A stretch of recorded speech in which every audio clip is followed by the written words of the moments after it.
स्वागत है आपका हमारे यूट्यूब चैनल तांडव पर। आपने भी सुना होगा कि कुत्ते जब रात में करते हैं हाउलिंग, इसका मीन्स है या तो कोई मरने वाला है या भूत प्रेत आसपास है। लेकिन ऐसा कुछ भी नहीं होता। होता ये है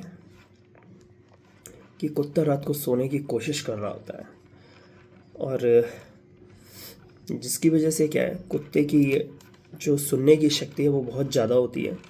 साथ साथ जो उसके पंजे होते हैं वो भी सेंसर का काम करते हैं। इसलिए आपने देखा होगा, कहा जाता है अगर कोई भूकंप वगैरह आता है तो सबसे पहले घोड़े और कुत्तों को पता चलता है, या बकरियों के झुंड को। ये लोग इधर उधर भागने लगते हैं।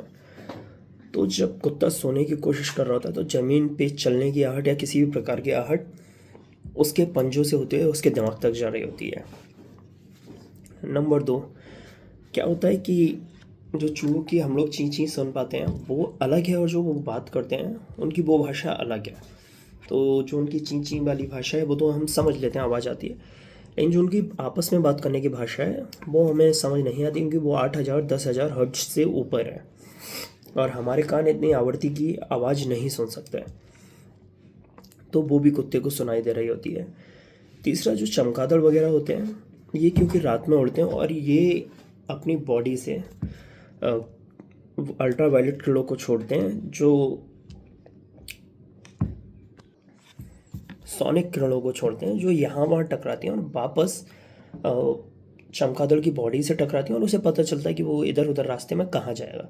वही किरणें जा करके वो आवाज़ें सारी उस डॉग को सुनाई दे रही हैं। आप सोचिए, आपकी नींद में जब खलबल मस्ती तो आप गुस्से में हो जाते हैं ना, तो यही इरिटेशन उसके साथ में होता है कि उसको गुस्सा आने लगता है। फिर क्योंकि वो डेवलप हुआ है भेड़िए से, तो इसलिए वो सीधा चिल्लाना शुरू करता है, जिससे क्या होता है कि उसकी ध्वनि की वजह से ये सारी ध्वनियाँ थोड़े समय के लिए इनकी फ्रिक्वेंसी कम हो जाती है, और वो उसके बाद आपने देखा कुछ देर हॉलिंग करने के बाद वो चैन से सो पाता है।